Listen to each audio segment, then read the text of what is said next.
Never ever have enough time to play it all. Hey guys, welcome back to Otter Creek and Rio Grande. And we're going to pick up right where we left off from the previous video and get started configuring nodes, and hopefully this won't be too terribly confusing. So without any further delay, here we go. Okay, let's go ahead and open up JMRI. I'll probably need to move the camera around a little bit.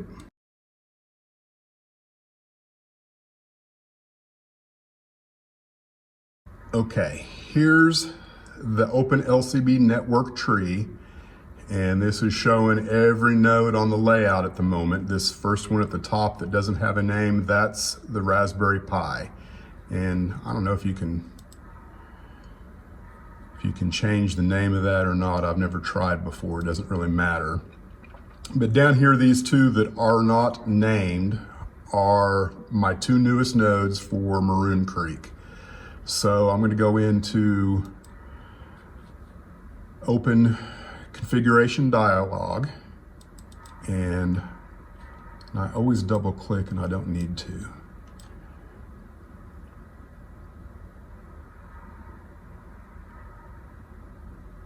And the first thing I want to do is go ahead and name it. And 08 is Maroon Creek East.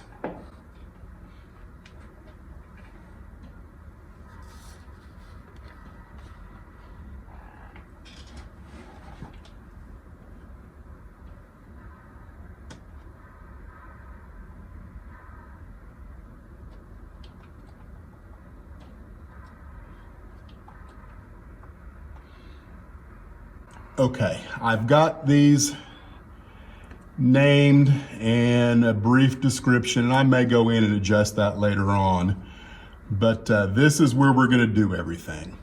Now, when you first turn on the system and you hit your Tortoises with power,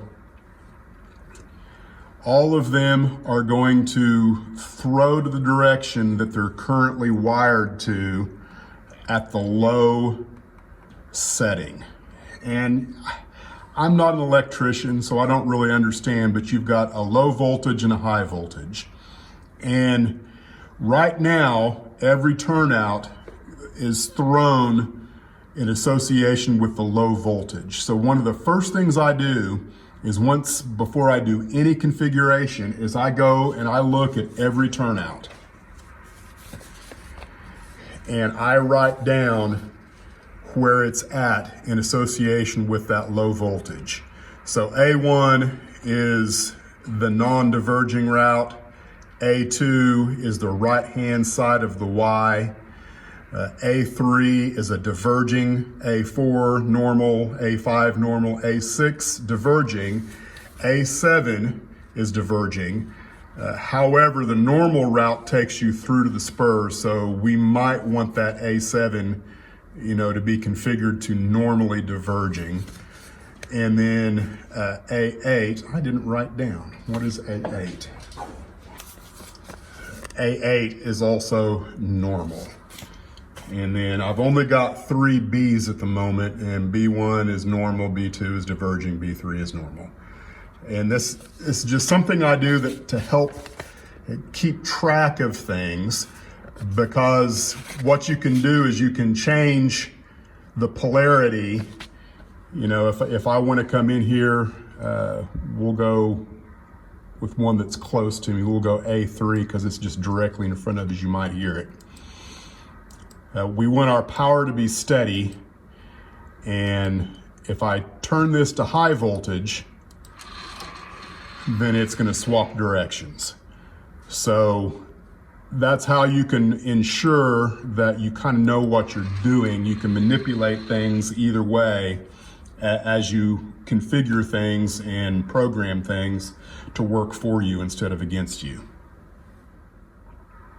Another thing that I do in kind of the game planning part of this is there's a distinct advantage to having your turnouts in one node and your push buttons in a different node.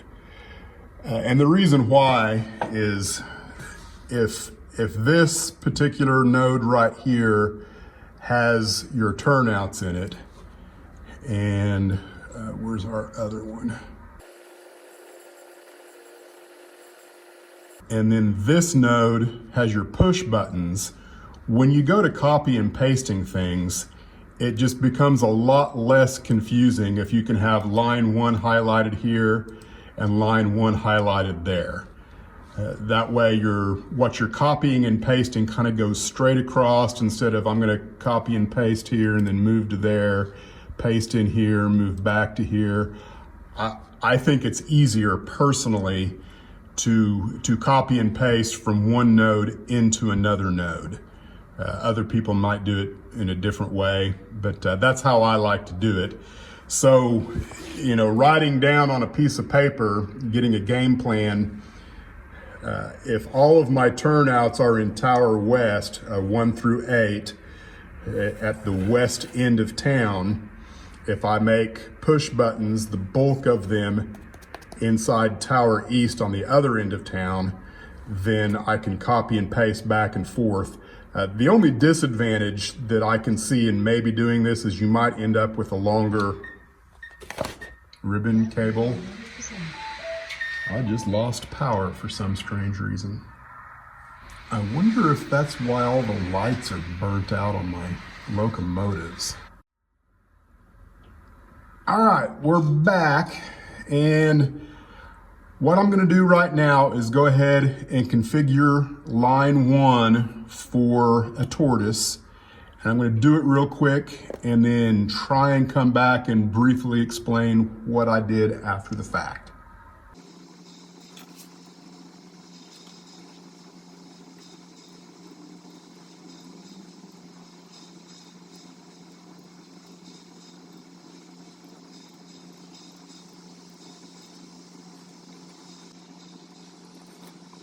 You can configure these lines in 2 ways. You can configure them as either an output, or you can configure them as an input. And here's the input function right here. So since this is a Tortoise, it needs to be configured as an output. And the way I think of this is an output listens for things on the network, and when it hears them, it acts on them. Where an input produces something on the network, like pushing a button or a train coming across a detected block. It's inputting information that an output sees, hears, however you want to think about it, and then acts on. So all of these Tortoises are going to be outputs, and they can be steady, which means that there's a continual flow of electricity, I believe. Pulse means that there's going to be a jump of pulse, like if you were going to use one of those snap actuators for a turnout. And then I'm not sure about the blink A and the blink B. That probably has something to do with signaling, which I know nothing about. We're not doing anything with the input. And as before, we're going to keep this as low for now. At some point, we might need to change that. Now down here on the events, you have 6 events that when consumed, something happens. And then you also have 6 events that you can produce when something happens. So the way I think about this is this number right here, 02, 01, all the way through here. Anytime this number is broadcasted on the network, this Tortoise is going to consume that event ID and then do something. So when this number is produced, right now, event 2 is going to turn the line off. Event 1 is going to turn the line on. So the 00 event turns it on, the 01 event turns it off. So 2 separate events associated with the turnout there. Now, looking over here at our push buttons, we're looking at line 1 here, and I'm going to go ahead and configure it real quick.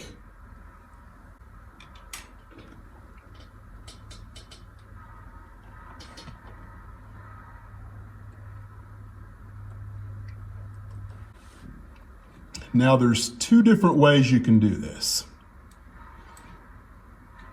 With the input, with the push button, you're going to be looking at this event here, which is the, I'm probably off the screen, aren't I? You're going to be looking at this, which is the produced event.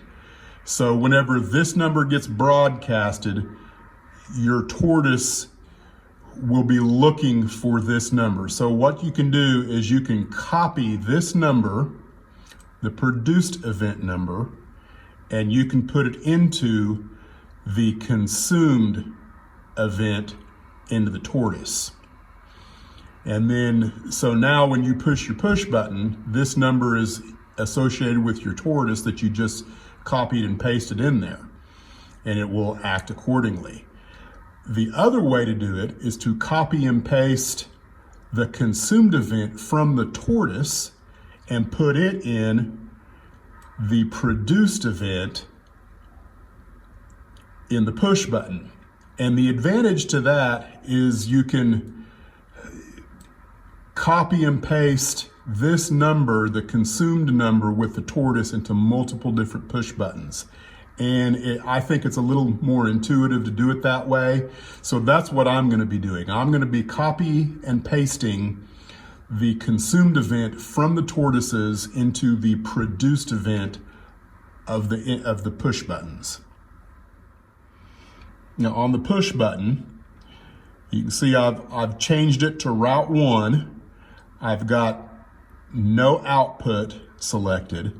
I'm still receiving low, and the input function is normal. And you can, if you push the alternating here, that means that you're gonna swap back and forth every time you push the button, but I'm pretty sure we want it normal right now.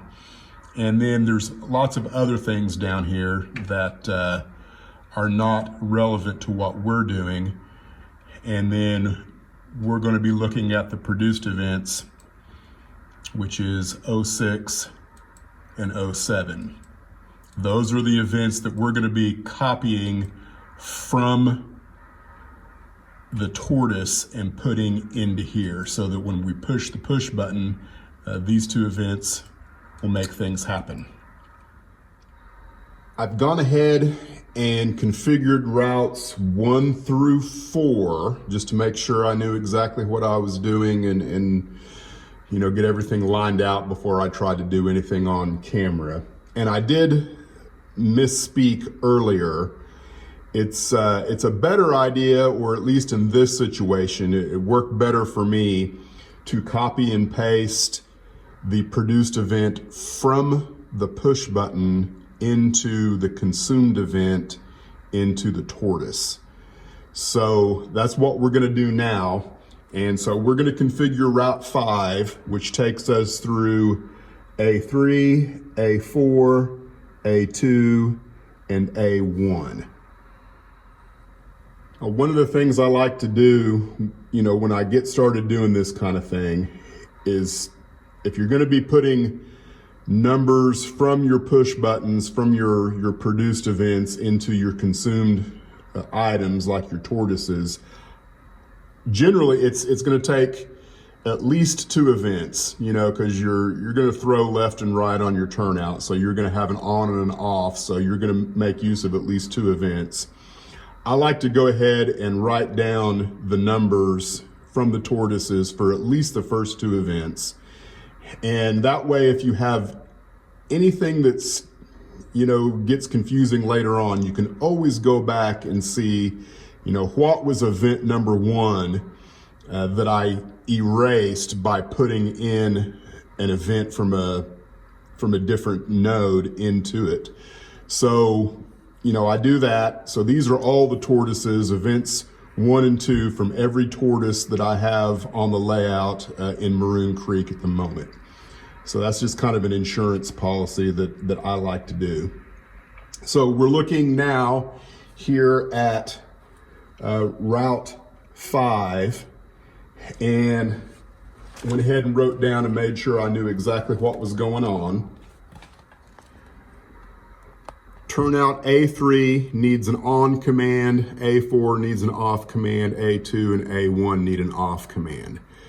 So the push button that we're making use of, which is Route 5, which is line 13 in Tower East, event 1 is the on command, which is 0.96, and event 2 is the off command, 0.97. So these two different events are what we're going to put in to these particular turnouts.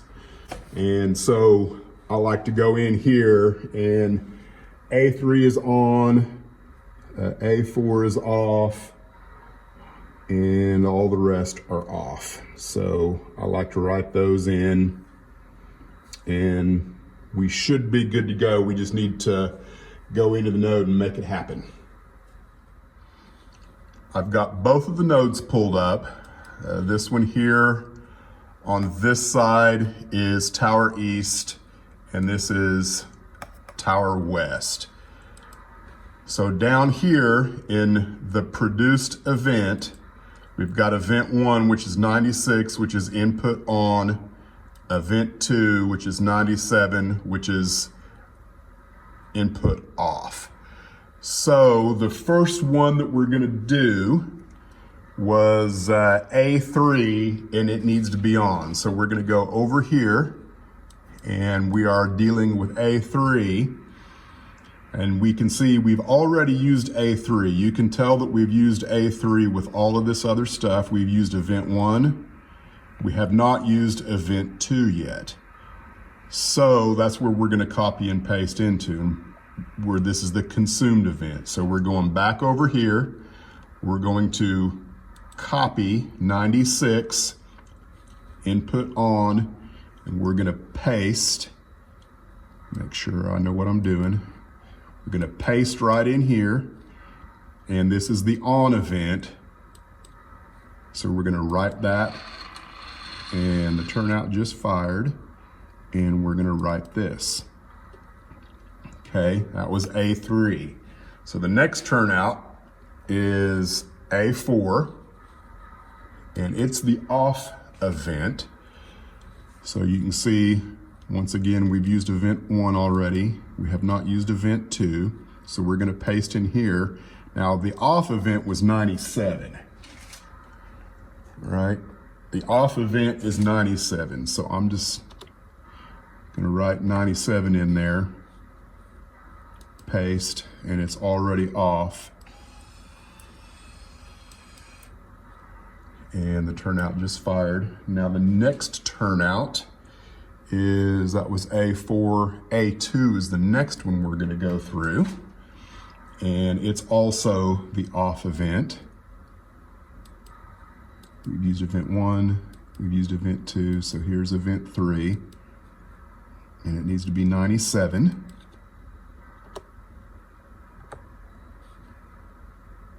Which is the off event. So we need to make this off.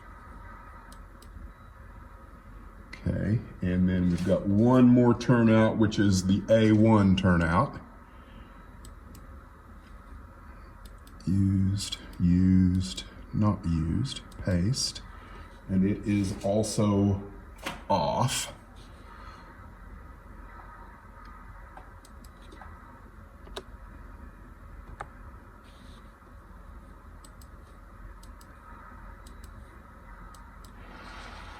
And it just fired. So all of my routes should be configured. It's just a matter now of going through and finding out if there's any little quirks, like, you know, I need to replace an off command with an on command. And I'm gonna do that right now and just kind of see how it all works. Now, a brief note about the panel itself. This is a temporary panel, and it's almost identical to the panel that I set up in Frying Pan that I've been working with for several months now. And unlike other panels where you have a map, you just have to internalize what Route 1 is, and if you can kind of see in your mind the map of the layout, you know exactly what you need, and you just push the push button and then you go.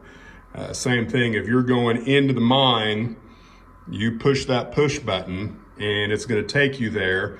But you have to understand that in order to go through this, you have to have made it to Route 4 first. So it's a little different. I wouldn't be surprised if I'm the only person that's ever configured a panel in this way, and I don't hate it. It's pretty simple. Again, I'm hoping to have someone other than me work this someday and kind of get some feedback, especially if it's somebody that's operated other layouts. I'm not saying I won't eventually maybe put a map in here. It's just going to kind of depend, and I'm going to think about it. I like the idea of a map, but at the same time, creating one is a little outside of my wheelhouse as far as capabilities on the computer and whatnot, because I want it to look good. Well, I've gone through and checked everything, and everything is working exactly the way I want it to. I've actually operated, a few times up here, and I'm pretty pleased with the way everything's working.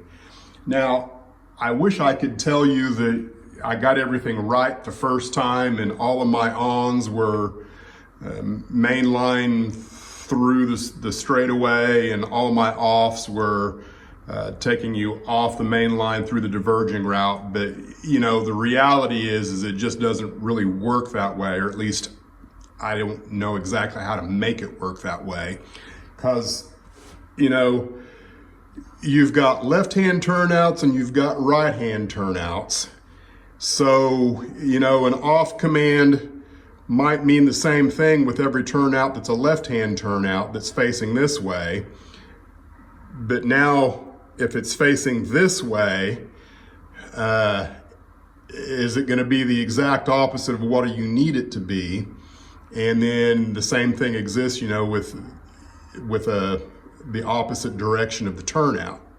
So the reality is I can't accurately predict what's going to do what. The important thing is that you systematically set up the computer to know exactly what you've done, so that it's very easy to go in and troubleshoot.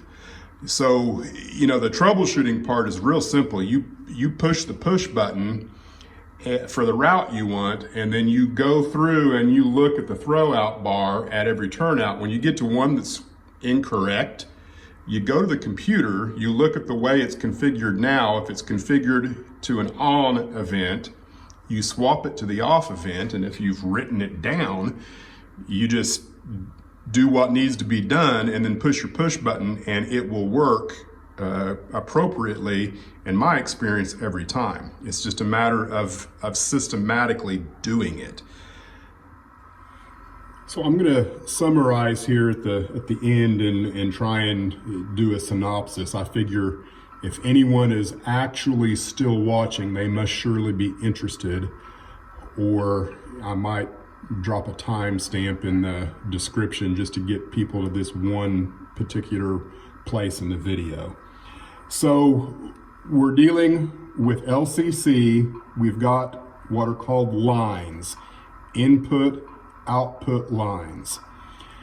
You can configure each line as either an input or an output. An input line broadcasts information. It announces something, a state of change that has just occurred over the network. Examples are block detection. So if a locomotive enters a new block, the second that happens, a change is broadcasted. Hey, 482 just entered this block. And so every node on the network sees that happens.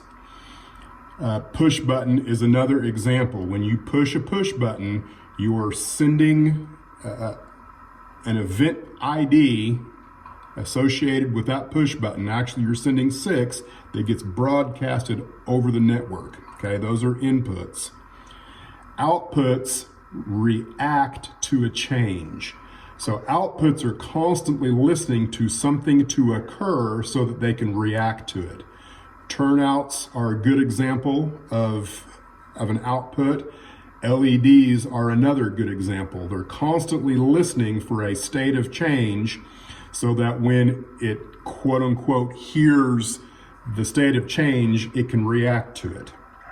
Okay, every one of these lines has events associated with the line. You've got 6 produced events and 6 consumed events. The produced events broadcast a state of change. The 6 consumed events are going to react to a state of change. So in the example of the push button, which is what we've been working with, when you push that push button, you're going to send either an on or off event associated with that push button. Then your Tortoise is going to react to that state of change. Now, this was kind of the hardest concept for me to get through my pea brain on how this worked. But the 6 consumed event ID numbers associated with the line in your output line, if you've configured it as an output, they will never do anything unless they get produced. So understanding that, kind of like the forest and the tree that you can't hear because there's no one there to hear it, if the 6 native events, event IDs associated with this output will never do anything because they're not getting produced. So what you have to do is you have to copy from a different line produced events into the consumed events, so that when you produce the event ID number associated with this push button, it's actually been pasted into the consumed event in the line you want it to react to. So you're copying from a produced location into a consumed location inside the event, inside the node.